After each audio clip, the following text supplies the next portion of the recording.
My name is TC Curry, and I am with the Friends of the Alameda Free Library in Alameda, California. Before we get started, I will review a few technical details. This is a live webinar and is being recorded. The recording will be available in a couple of days on the Friends YouTube channel. The audio for the audience is muted and your video is turned off, so you will only see the speakers and myself.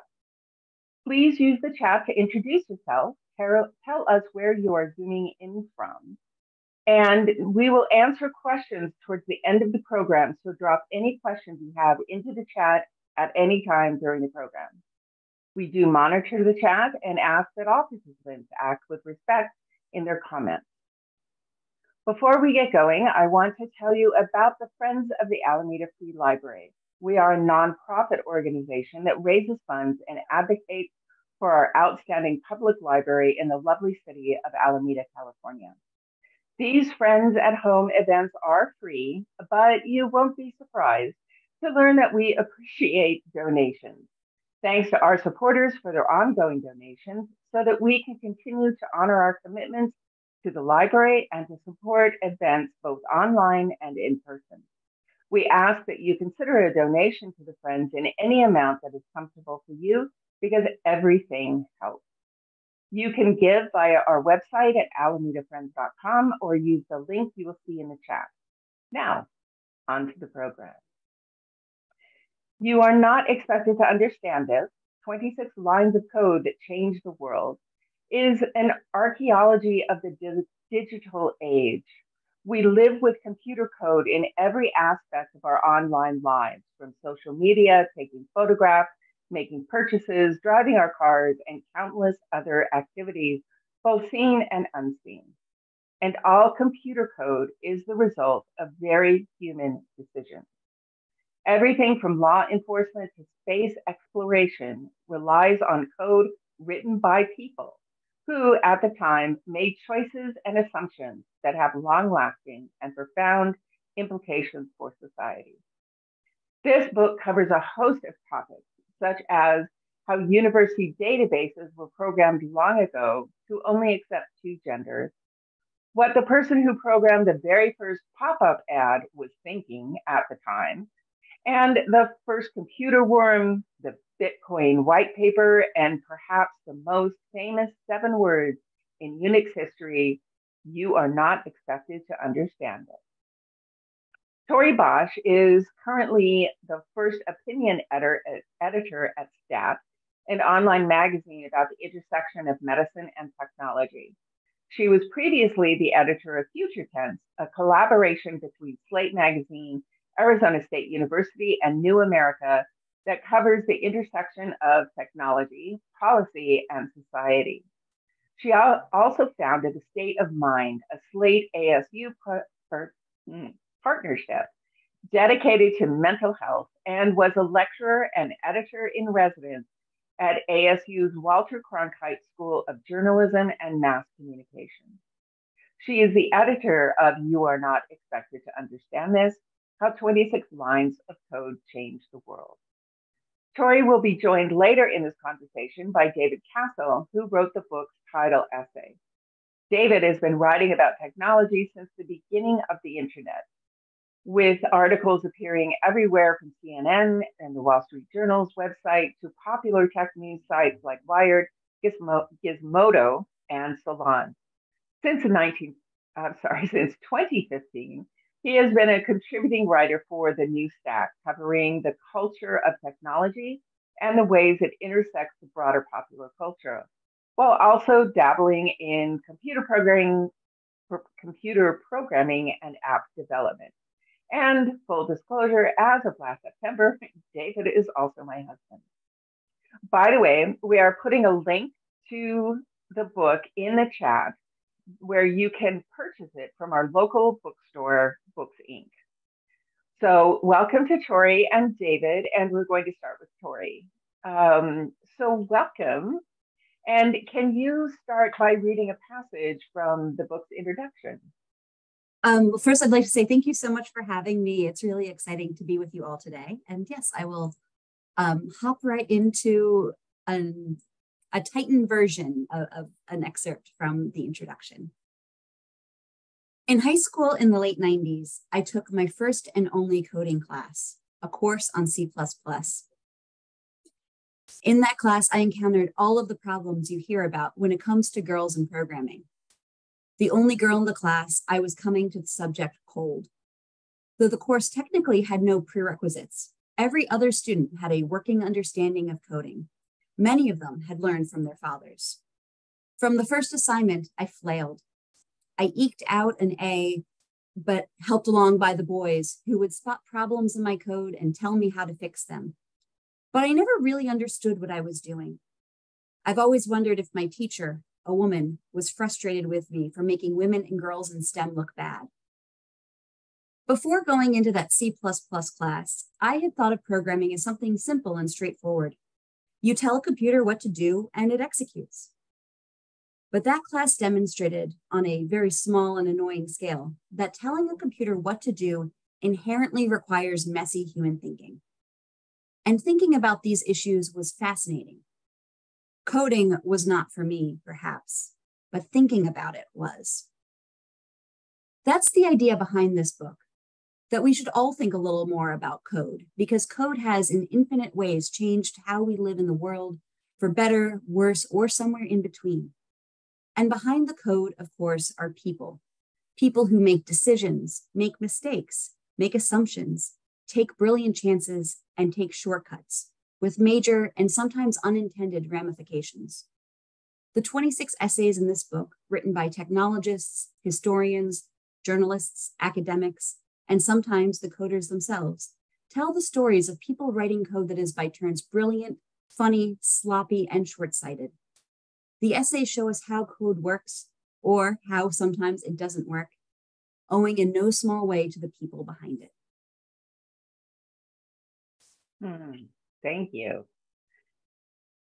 Part of the reason that I pitched this book as a potential inclusion in the Friends at Home series is that it really does show the human aspects of what is happening behind coding.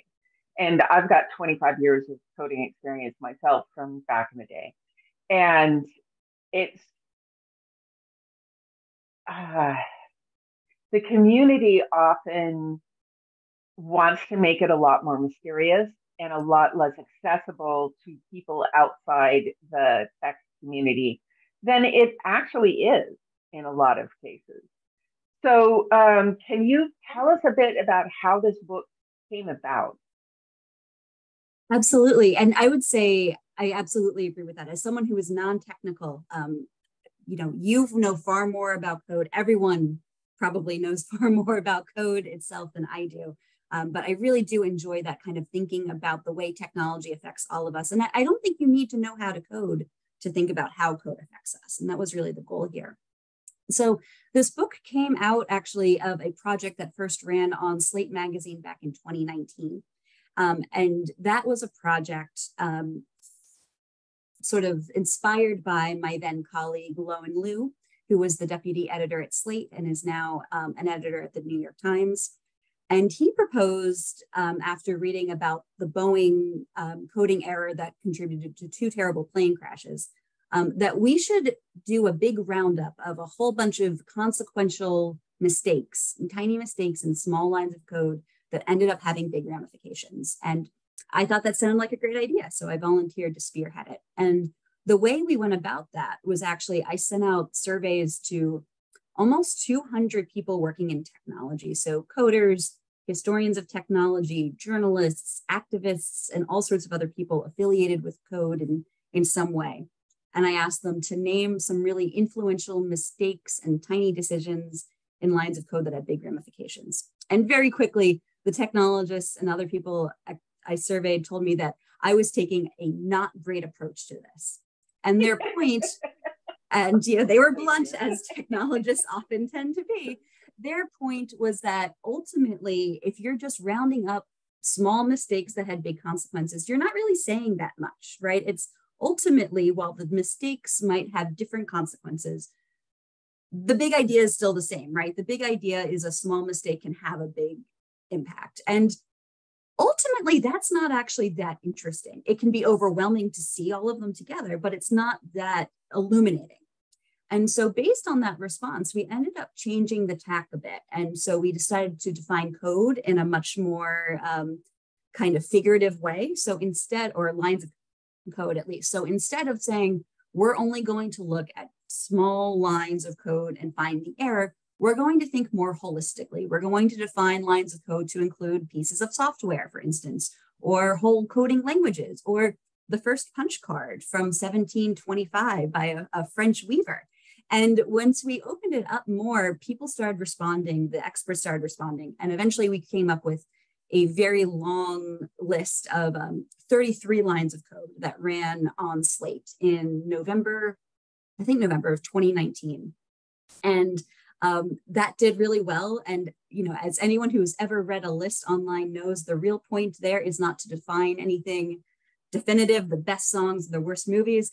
The goal is just to get people talking and arguing with each other. And this list did that, which is all we ever want from a list online. And then the good folks at Princeton University Press decided, hey, maybe this could be a book. So that's where the book came from. Okay. Yeah, I was wondering how Princeton University Press got involved, and they came to you and said, hey, let's expand it. So how did you come up with 26?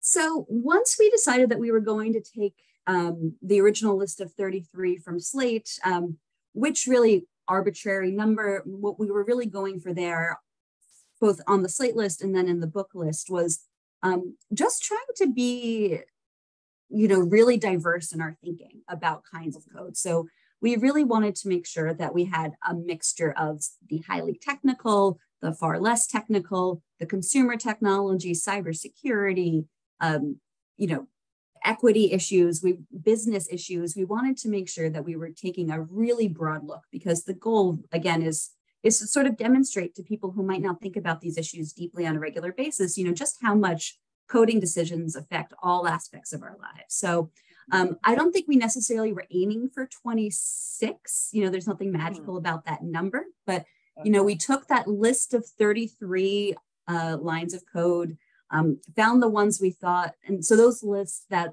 each was sort of a short blurb of 200 words. For the book, we wanted to expand them. I think originally the goal was to make each essay about 1,000 words. I'm a total pushover as an editor, and most of them are longer than 1,000 words, but I think that makes them more fun to read. And so we just figured out which ones could carry a longer chapter, and then just started to look for writers. And that was, so many of these chapters in the book are written by the people who wrote a blurb for the Slate piece. Most of them are not, though. So in a lot of cases, it was just trying to both find the right code and then find someone who could do it in a really exciting and engaging way. I think at one point we decided it would be 25, and then one essay that we had given up on came in, so we decided to make it 26 after all. So how long did all of this take? I mean, it sounds super labor intensive. This was my 2020 project. So in some ways it sort of worked out nicely because I wasn't going anywhere anyway. So I spent a lot of time in early 2020 starting to reach out to folks, doing research, finding the right people, the right writers, and then just kind of assigning. So it was really, I'd say, over the course of, I think we got I really started in earnest in January 2020. I think I got all of the final versions of the essays in December 2020. And in February 2021, I was on my first big vacation in a very long time and was reading the copy edited chapters. Oh no, maybe that was 2022. Yes, that was 2022. I was reading the copy edits. While on vacation in Mexico. So it was a long process, but a really fun and rewarding one. So you got all of the essays in around December 2020, and then 2021 was you editing them and sending them back out. And then when you're on vacation, you are reading the final edits just to make sure everything is in place. Yeah, though now I'm questioning myself on the timeline. Now I'm starting to wonder if I do actually think I messed up the timeline there. I think that it was 2021 was the big earnest push. Yes, so 2021 was my year of doing that. So yes, apologies for that. I regret the error. Which is a line from one of the essays.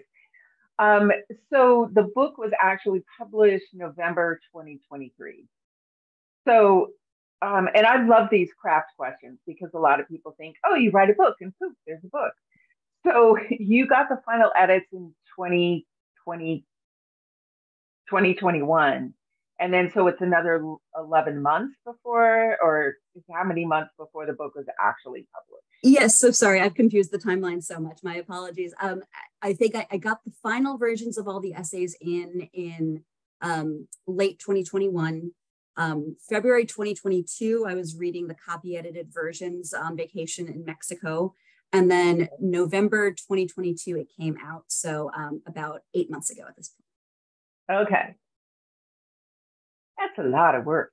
Yeah, but what a blast, right? I mean, right. Honestly, I mean, just looking through all of these authors are just so incredible and so generous with their time and their intellect. And I just every single time, every weekend I was, learning new things and then, tormenting everyone in my life by saying, but did you know this about the lunar guidance computer? I mean, I had no idea. It was great. Part of what I really enjoyed about the book is there are many, many, many chapters that are extremely accessible. There's a few chapters that I was reading and it was like, some geek is going to be over the moon to read this, and God bless them because I don't understand. But most of the chapters are really great. My favorite one was the people who did the Roomba, the iRobot, the vacuum. They started this company and it was going well. The technology was really interesting because they had programmed these little discs to figure out where your furniture was, and you can just set it off and let it run. And they walk in one day and their sales have tripled literally overnight. And so, of course, the marketing people are like, yeah, we bet. What do we do? How can we replicate this, right? And the answer is someone posted a picture of their cat on the Roomba taking a joyride. So you've got this video of this cat.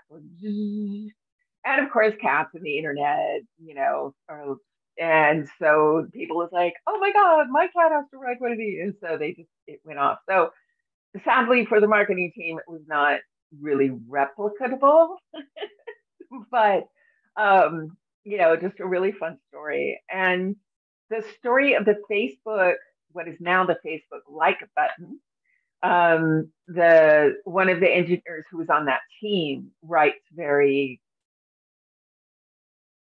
humorously, I think, about the process that they went through, and it was going to be called something, and that changed, and how it came to be called the like button.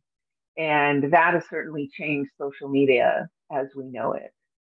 So can you recommend a few other stories for our non-technical readers, perhaps?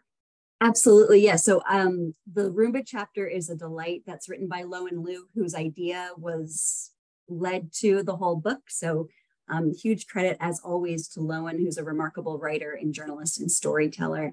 And I also think I'd just like to note that you really hit the nail on the head by saying that most of the chapters are very accessible. We threw a few technical ones in there just for the nerdier folks in the crowd, and hopefully they enjoyed them. But really, one nice thing about this book is if you're reading it and you decide this one's too technical, skip to the next one, because I'm sure it won't be too technical.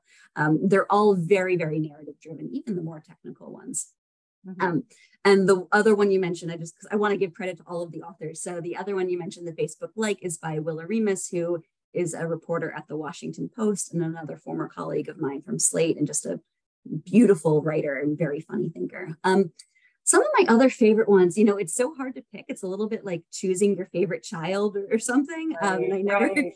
But I will say, one that I absolutely adore and have been telling people a lot in these book talks is The First Worm, The Morris Worm. It's a chapter written by journalist Katie Hafner. who's the host of a wonderful podcast called Lost Women of Science that I also wanted to give a name check to. If you're a podcast listener and like science history, you're going to love Lost Women of Science. And in that chapter, Katie writes about a PhD student at Cornell University in, I want to say 1987, though I might not have that exactly correct, who kind of wanted to do an experiment. He just wanted to see if he wrote a program to replicate itself and spread across the internet, could it happen? It was really just a thought experiment more than anything else. So he writes some code and he unleashes it and then heads off to dinner. And his code was supposed to self-replicate, and he knew that could be dangerous, but he thought that he had programmed a mechanism to keep it from spreading out of control. He got back from dinner an hour or two later and realized he had just about broken the internet as it existed in the late 80s. It was just the most horrifying thing you can imagine happening. So it is, that chapter is wonderful. It's about how this, poor graduate student's silly experiment led to some serious criminal consequences for him, but also really sort of taught everyone on the internet that they needed to lock their doors, so to speak. So that's one of my favorites. I really love the chapter by Lily Hay Newman, a reporter at Wired, on the tracking pixel, which is a tiny, tiny, tiny piece of code that you literally can't see, but also has basically built the internet as we know it today. You mentioned the essay on the pop-up ad. That's written by the person who actually programmed what is believed to be the first pop-up ad, and that's exciting. I could keep going on and on and on, and I will, but so I'll stop there. Yeah, I love the pop-up ad one because he starts out, he's like, I know you hate me. Yes. But the truth is that if I didn't do this, somebody else would have, and they were close to having it, close to discovering it themselves. There were other people who were working on this problem. But I just, love that self-awareness. And I just think it's hard to have something that's so ubiquitous and so profound and so annoying. It's a hard legacy to carry. And it's really interesting. And that touches on one of the bigger themes of the book. So that chapter is written by Ethan Zuckerman, who is now at the University of Massachusetts at Amherst and working to create what he says it would be a better and more ethical version of social media. So he has now devoted his career to creating a version of the internet that does not spy on and monetize you, which is, an admirable goal and one I salute. One thing he writes in there that I think is really interesting is that, while if he hadn't done it, someone else probably would have, he also wants to accept responsibility because he thinks that means he has a responsibility to make the internet better. And so that's one idea I really, really love in the book, which is, whose responsibility is it to make technology better for all of us? And also to what extent should we pin responsibility on someone who's just trying to code and make their boss happy and get through the day, right? I mean, the vast majority of things that people code will have no consequences. And then every now and then there's something so tiny that does not feel momentous in the moment and then has huge ramifications. The Facebook Like chapter gets into this as well. And so that's an idea I'm really excited by and want people to talk about. Yeah. And then there's a chapter on Bitcoin, which is not, it's one of those, like you said, you expanded the definition of code because it's not a code necessarily, but it has turned into, a mindset, a cult. It's like you could argue. And where did that come from? So we knew we really wanted something on Bitcoin because crypto has just been one of pre-ChatGPT was sort of the big story in tech for a while. And I think we wanted something on it, but we wanted something that went a little bit deeper, that wasn't just here's crypto. And we found Quinn DuPont, who is a professor from England, who writes this great chapter about how Bitcoin and the Bitcoin white paper specifically are all about trust and all about, this sort of how do you verify? And that chapter ended up being extremely prescient in terms of thinking about FTX, the Sam Bankman-Fried scandal. A lot of what Quinn writes about in that chapter ends up being really illuminating for thinking about FTX and Sam Bankman-Fried. So, that was one thing that was really nice about the book is as it was coming out, I just kept thinking like, wow, this chapter feels really relevant to something in the news right now. It's that sort of old cliche about using history to think through the present and the future. And it was very true. Wonderful. Oh, this is so much fun. Okay, we're going to bring in David Castle now, who wrote the chapter, You Are Not Expected to Understand This.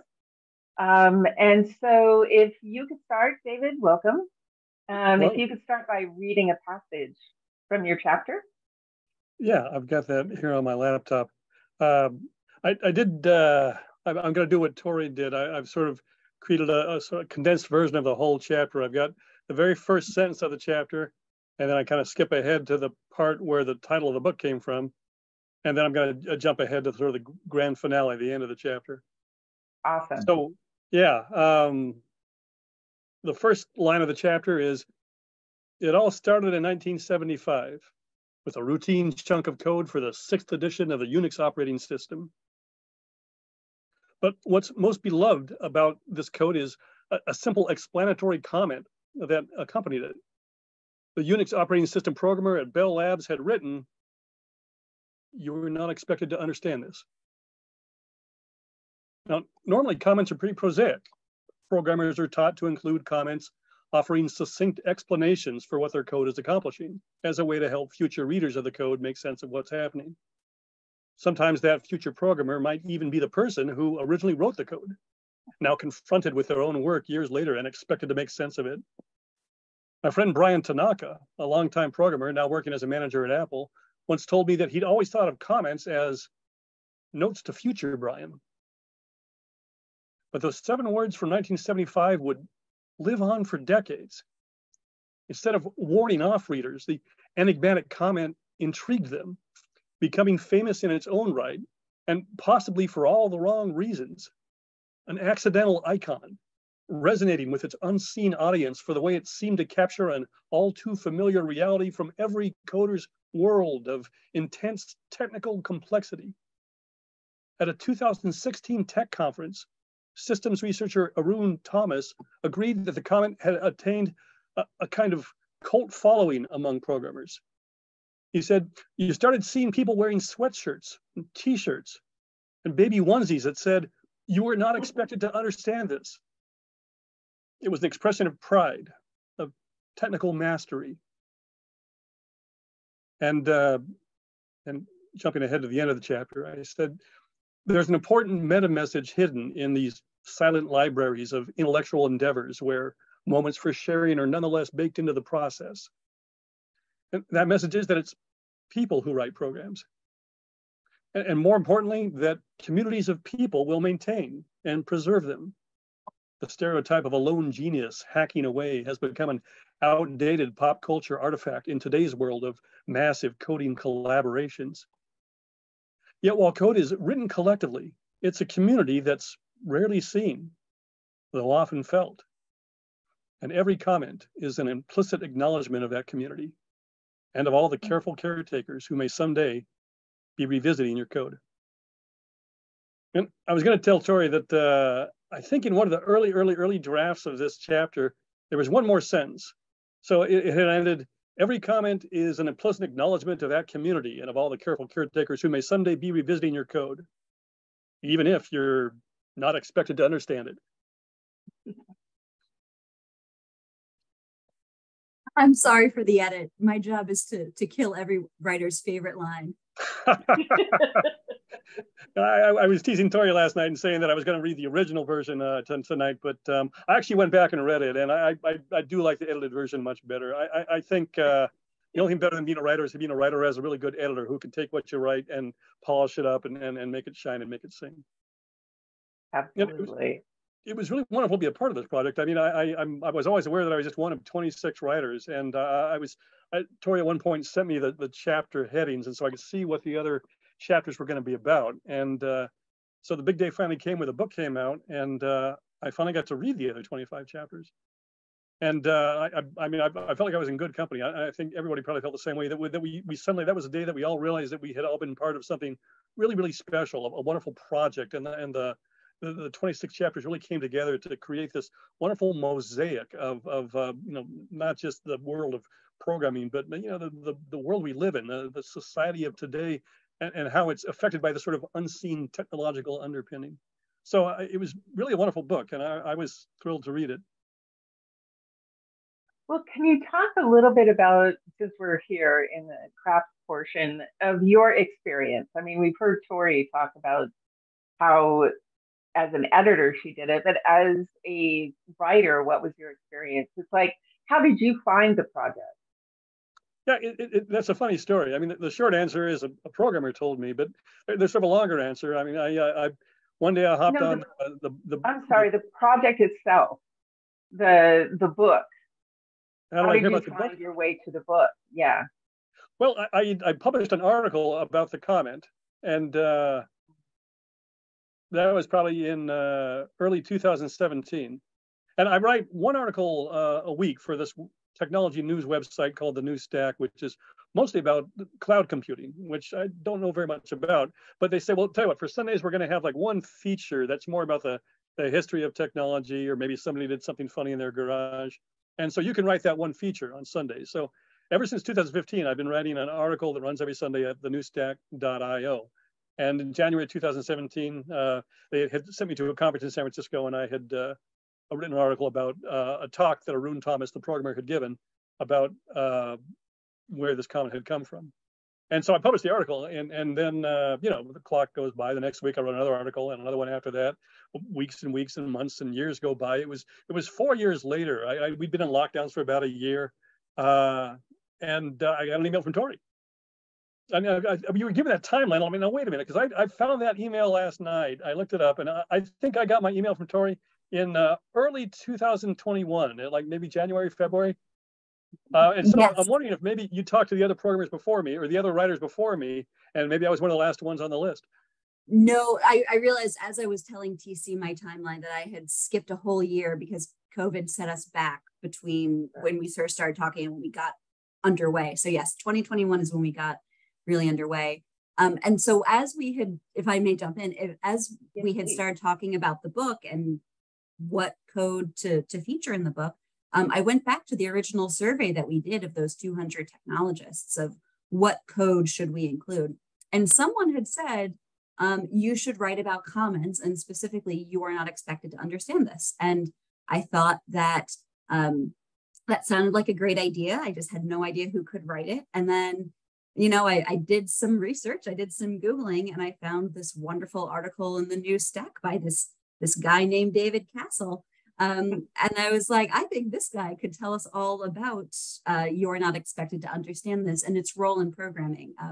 You were just such a great writer, David. So yeah, that's how you found your way to us. That's such a great story. And what's wild about that is I've written literally hundreds of articles for the News Stack, and one of them, you know, led to being a chapter in a book. You know, I put my heart and soul into each and every one of them, and some get a lot of comments, some get very little comments, some get a lot of traffic, some get a little less traffic, and one of them got me into Tori's book. So you found out, you personally, David, found out about this comment when you went to a conference? Yeah, I was going to say I hopped on a train at the Fruitvale BART station, hopped off in San Francisco at the Powell Street station. It's interesting because it was the Westfield Mall, which there's been a lot of talk about. Mayor Breed wants to maybe build a soccer stadium there. But at the time it was Christmas, it was all decked up. It was a really wonderful one-day conference. They had said the topic is going to be systems that we love in the history of technology. I want everybody to come in here and be prepared to give like a talk about your very favorite system. And they put that out, and they had like maybe 16 speaking slots, and they got 160 proposals. So they kind of whittled that down to 16 very best. And there was one man named Arun Thomas, a programmer, who had said, Well, my favorite system is the system that handles switching from one user to another. But the way they accomplished it in 1975, and the reason it's my favorite is because somewhere in the code for that is where the programmer had actually added the comment that says, don't even worry about this. You are not expected to understand this. And that comment had become legendary. And he wanted to tell the story of what exactly it was that you were not expected to understand. And so, that was where I heard about it. And I wrote the article about it. And then sort of Tori came in years after the fact. I keep meaning to send a copy of the book to Arun Thomas to thank him, because it was his wonderful talk that led to my article, that led to my book. And so, but I mean, the shorter version of that is that where did I hear it? I heard it from another programmer. And where did he hear it? I'm sure he heard it from other programmers. The story goes that, I mean, this is before Windows. This is before the first Macintosh. This is 1975. And it turns out that, that was pretty much the only operating system in existence back in the day. And if you were going to college and studying computer programming, the really only way to understand how an operating system worked would be to read the code, which was published in book form for this one 1975 operating system. And so, you could read the whole thing from start to finish, every single line of code. And so the first people to stumble across it were college students. You've got this one lonely programmer in New Jersey typing up the operating system code. And he always said that I just didn't want people to worry about the complicated stuff we were doing in this section. He meant it in the spirit that this won't be on the exam. Don't worry about it. You're not expected to understand this. But then you've got these smart 19 and 20 and 21-year-old college students who are studying programming. They're flipping through the pages of this textbook, and they go, "Wait a minute, you're not expected to understand this." Well, now that sounds like a challenge or a dare. And even after they updated the operating system so that this code in the book was out of date, they didn't publish the later code in a book, for years. So for many, many years, the 1970s, if you wanted to see how an operating system worked, if you wanted to read the code, you would go to the library and get this book, and this was the only one that had been published in book form. Later on, the people that published the operating system said, "You know what? We never should have done that.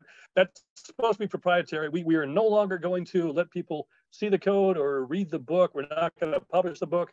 They kind of tried to put the genie back in the bottle. But what happened then was that the college students that wanted to read a copy of the book would just take an old copy before the publishers had pulled it, and take it into the photocopy room and make a copy for themselves.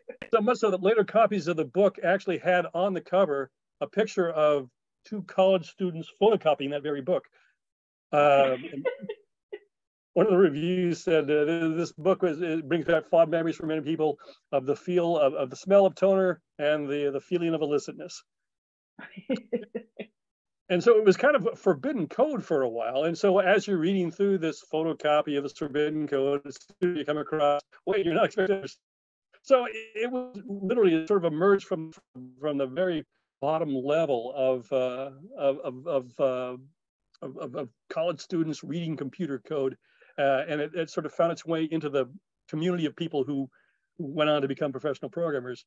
And that, again, it was 1975. What I find fascinating is that must have been about almost 30 years later, the man who wrote that comment, now a much older man, still living in New Jersey, he's got his own personal webpage, and he sort of sits down at his keyboard and says, "So I feel like I need to clarify what I meant by that comment in 1975. I just meant it was not going to be on the test. You weren't expected to understand it." And he said, the weirdest thing was that when we came to update the code, we found it didn't really work. Apparently, unbeknownst to us, that we had this long-standing bug in the code. We could never figure out how to solve it. We finally just threw it all away and rewrote it from scratch. And so the punchline there is, it turns out, he said, I have to admit it, that we didn't understand the code either. And yet it worked. We assume it worked. Right. There's an old joke that programmers tell. They say, it doesn't work, and I don't know why. And then you spend hours debugging it, and you say, it does work, and I don't know why. That comes up. Dave, can you talk about, just from a craft perspective, what your experience was? You get this email from Tori out of the middle of nowhere, and then what happened? Like, what was your experience in writing this? Yeah, it's funny. I mean, it all started, I don't know if Tori remembers this, but it started on Twitter. Tori was trying to get a hold of me and it didn't have an email address. I didn't actually have one on where the article ran. So, but I did for some reason have a Twitter profile. So Tori goes to Twitter and says, I want Dave Castle to contact me. So I think the first email I ever sent to Tori was, "Hi, Tori, I saw your message on Twitter." So then we started to call, we talked, it sounded really involved in it. So, I wrote, I read everything I get my hands on. It's weird because the comment is literally 7 words long. And my process is always, well, first you do all the research you can, everything you can on this topic, and then you pick through your research and figure out what you want to say. And then you go through that and polish it up and make it the best. I mean, Stephen King once said that first you wear your writer hat, and then you take that off and you put on your editor cap. And then when you're done with that, you send it to your real editor who really gives it a serious polishing up. So that's it in a nutshell. I kind of struggle with the fact, sort of writerly moments of doubt. You always worry, is this good enough? Is this what they want? I said to myself, 26 lines of code that changed the world. But the weirdest thing about this line of code is that it doesn't do anything. Like it's not actually part of the program. It doesn't run when they're going through all the instructions. When they get to this one, you're not expected to understand this. Well, they just skip over that and go on to the next one. And you might say, well, no. I mean, the comments in the code are very important. They explain to future maintainers what's going on so that they can understand it. So, yeah, but this one says you're not expected to understand it. It doesn't even do that. But for the very reason that the people told Tori, you should mention this comment and comments in general. The sort of the forgotten heroes in the world of programming are the people that come along after you're done and take care of your code. Yeah. So they're unsung. Yes.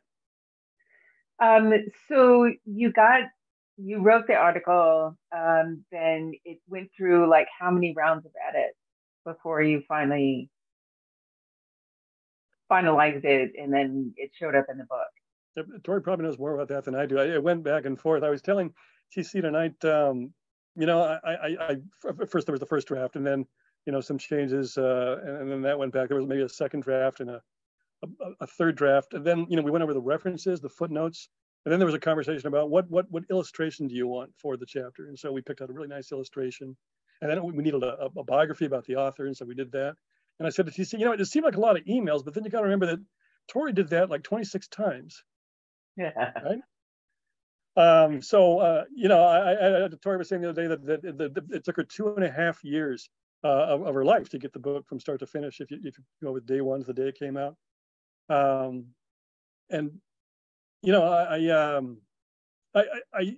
was saying to my friends that like when decades from now, when a high school kid says, well, what did you do during the pandemic? And I said, well, I know where I was. I mean, some of these articles for the new stack I've written in the Alameda Public Library, just using the Wi-Fi off in the corner. But I know for a fact I wrote this chapter at home because, well, it was 2021. I wasn't leaving the house. Nobody was. So what I did during the pandemic was I was checking my email, waiting for something to do. And I was actually really excited that I got to spend a few hours of lockdown working on a chapter in a book. That was very exciting. Cool. Thank you. So, Tori, I know that the title was actually changed midway through the process because when you got the first email, it wasn't what it is now. And can you tell us when and why you decided to add the title of Dave's essay into the title of the main book? Yeah, so I can't take any credit for that as much as I wish I could, because I just think the title is so fantastic, thanks to David's great essay. So originally, I think we were going to call it really just the subtitle. I want to say that the working title was How 26 Lines of Code Changed the World, or The Lines of Code That Changed Everything, something kind of generic like that. But then Princeton University Press, which, for an academic press, just really, really understands books that are aimed at a more sort of general interest audience. And someone there, well, they were just kind of reading through it and they had a pitch meeting to discuss the title. And someone said, what if we just call it "You are not expected to understand this"? And that launched a lot of discussions, including, with me and my colleagues at Slate, because Slate had sort of a hand in the whole book as well. Some people thought that might sound a little bit aggressive, that sort of thing. But in the end, we all decided that we really liked the cheekiness of it. We really thought it was eye-catching. And it also really just kind of speaks to this bigger idea, as we've said, of the book, of, how, as David's chapter points out, there's a sort of tribalism to programming sometimes that, sort of, we understand this thing and you do not. And since the whole idea of the book is to help demystify parts of this by taking a more human approach, it just seemed like such a brilliant idea. So I'm so glad. I don't know who came up with it. I need to find out so I can send them a gift basket of some sort. That's great.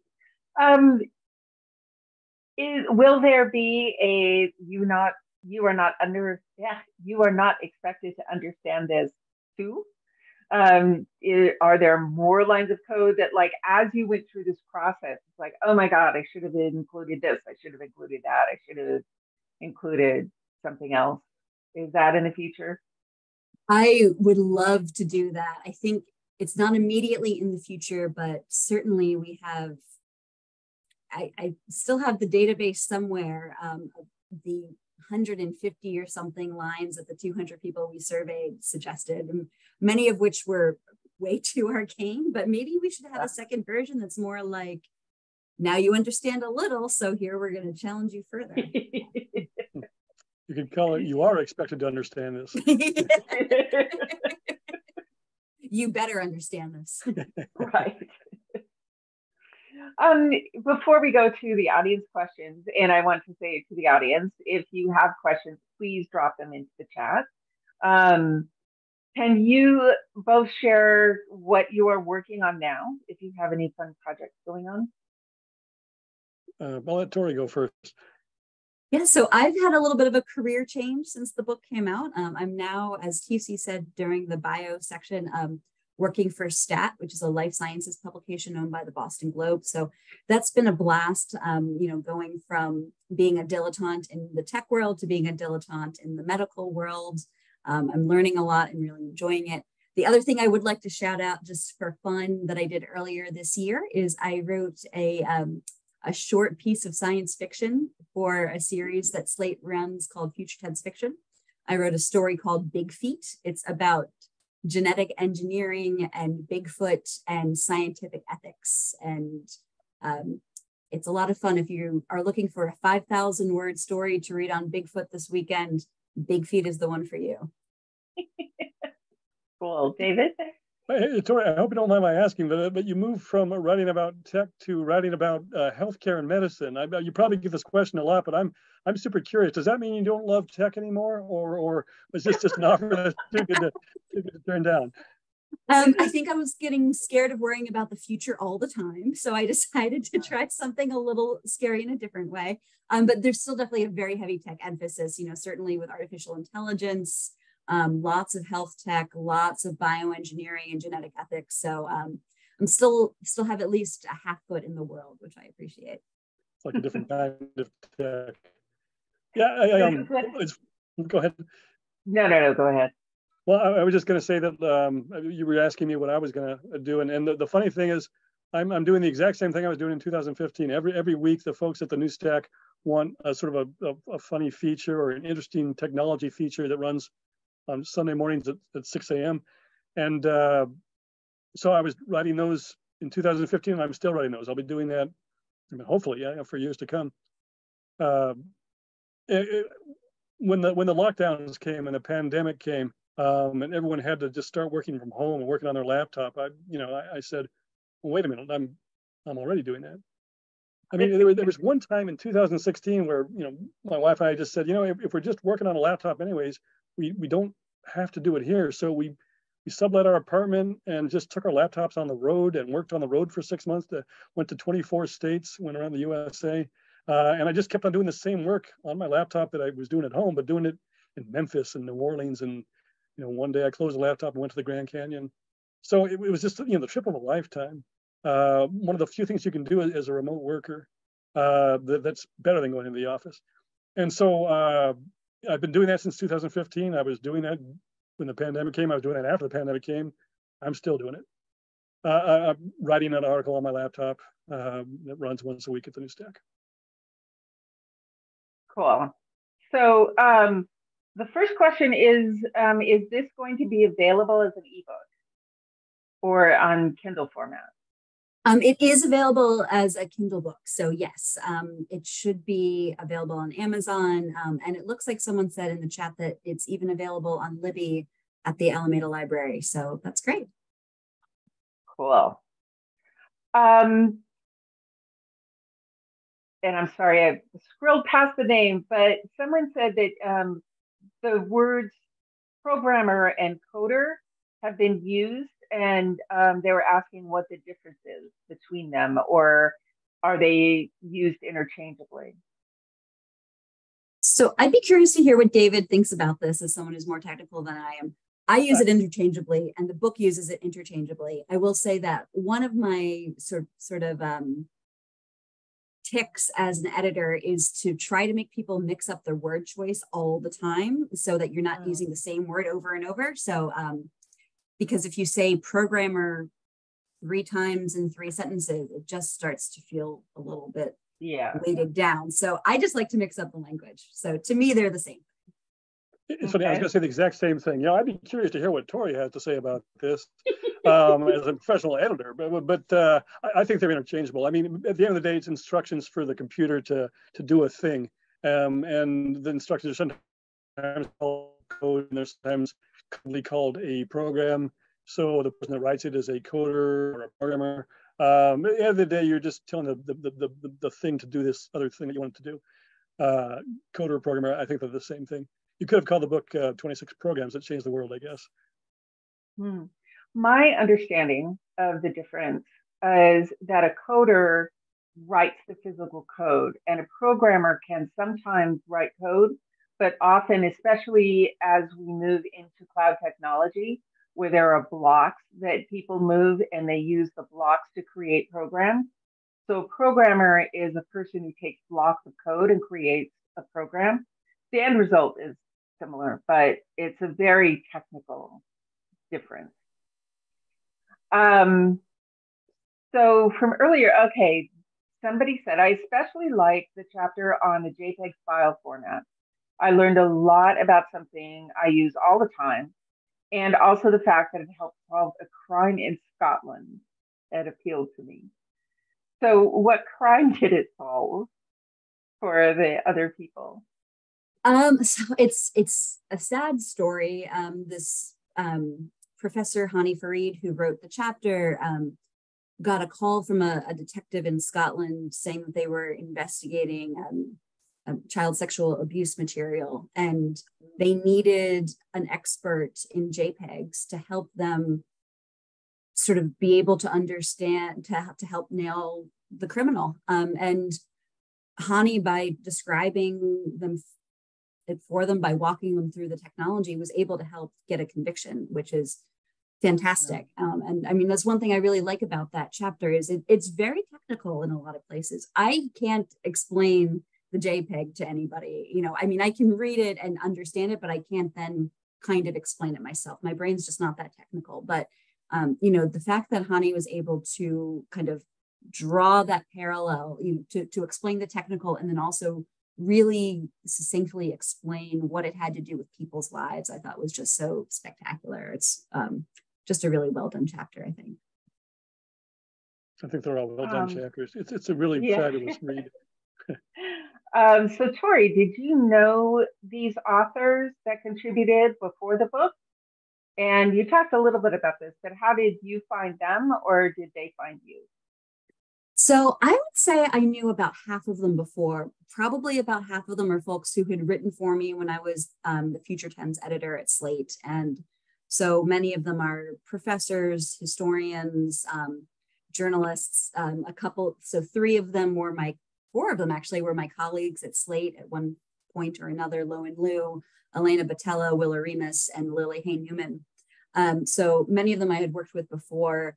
In other cases, I might have reached out to someone and asked them to write a chapter, and they might have said, I can't do that right now because I'm working on my own book, but what if you reached out to this person? So there was a fair amount of kind of networking.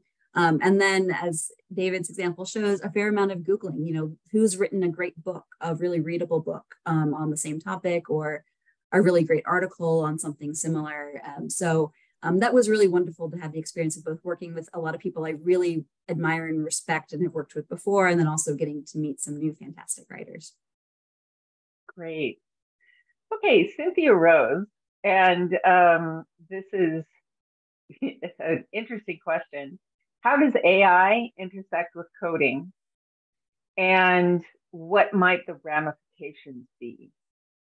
I think we could have like a 4-hour event about this question. Easily. I spent a long time when I was writing for the New Stack back in the late 2010s trying to wrap my head around, like, what is the difference between machine learning and AI, which is actually pretty similar, but because somebody said, well, AI is just a whole lot of select statements, and it's like, no. And so there was an expert at a conference that I went to, and I sat him down and I'm like, all right, explain it to me like I'm an idiot. And he did. And it was fascinating. And sadly, I can't remember all of it now, but it flips the structure. AI flips the structure of coding on just around, coding works, say, from A to B, and AI works from Z to A. So it's a really complicated topic, and I'm not sure you covered any AI in the book, did you? So not exactly in the book, but I will say that, I've certainly edited a lot on AI when I was still at Slate, and even now at Stat, I'm editing a lot on medical AI. And one thing I think that's worth mentioning here is something that Ethan Zuckerman, the author of the pop-up ad chapter, said when we did an event for the book in Los Angeles with Zocalo Public Square in late January. He pointed out that if you ask ChatGPT to write a simple program, it'll work. Maybe not every time, and it has to be fairly simple, but it can do it. And as Ethan pointed out, that means that the job of the programmer could be changing, like so many other sort of generative employment is changing right now, or could. I will say that I think there's an awful lot of hype around generative AI right now, and I'm not positive it can possibly live up to what's happening. But I do think that there's going to be more intersection, sort of using generative AI like ChatGPT or GPT-4, sort of the way people use GitHub now to kind of give them a basis that they then tweak. I think that still means, though, that code will be a reflection of humanity, because generative AI is trained on everything humans have written, everything they've coded before. So it'll be kind of like a bizarro distillation of humanity, I'd say. Oh, how exciting. I was just going to say, one of my favorite phrases in the book is code is culture incarnate. All the assumptions we make, all the biases, they find their way into the code sooner or later when someone's got to say, okay, how do you capture that logically in instructions for a computer? And in the very last chapter of the book, like the second to last paragraph, I just read it this afternoon. There's a sentence I like where they said that the will to change was finally achieved through lawsuits and legislation. And maybe that's not the only way, but the very last paragraph of the book says that sometimes code ends up being a barrier to social change, because the things that we want to do better and be better with run up against the fact that we have all these databases that are sort of hard coded for the way the world used to be, the way we used to think of the world, and the will to make those changes sometimes doesn't happen unless they're mandated from above. Right. So I said all that to say that certainly applies to AI. We know it's powerful. We know there are some worst case scenarios we're worried about. The real question is, will we ever kind of come to consensus on what needs to be changed to head off some possible harms of AI? And there's a lot of discussion around that now. And yes, there is some code underlying AI, but that's not really what the problem is. And that's a wonderful place to draw this discussion to a close. This has been so much fun. I have really enjoyed talking to both of you. I'm sure our audience has learned a lot and found out a lot of things. The book is available through the link that is going to show up in the chat. If you're local, you can go to the Book Think on Park Street. And Dave, you actually found it at a couple other stores. We have a friend who mentioned that they saw the book and they were thinking about buying it, and then they would have if they'd known that Dave's essay was in it. But it's which right. bookstores? Well, there were two in Oakland. I feel like, for our audience in Alameda, it's obviously on Park Street at BookSync, and your local bookstore would probably have a copy as well. Yeah. So thank you to both of you for such an outstanding discussion. And for our audience, we have some excellent Friends at Home programs coming up. On July 12th at 7 p.m., we are having a docent lecture from the Asian Art Museum, Layers of Color, the Art of Japanese Woodblock Printing. And then on July 26th at 7 p.m., we will have a Saket Soni discussing his book, The Great Escape, about the exploitation and escape of a large group of Indian workers who were brought to Mississippi to aid in the recovery from Hurricane Katrina and virtually imprisoned by their unscrupulous employers. Watch our website, newsletter, and Facebook pages for additional events and to register. Again, all these events are free, but please consider a donation to the Friends of the Alameda Free Library at alamedafriends.com or via the QR code that will show up on your screen in just a moment, which will allow us to continue to sponsor events such as these. A special recognition to those who have helped make this happen: David Beal, Karen Manuel, Karen Romer, and Billy Reisenschmidt. And a special thanks again to Tori and David for an outstanding program. And finally, thanks to you for joining us tonight. Good night.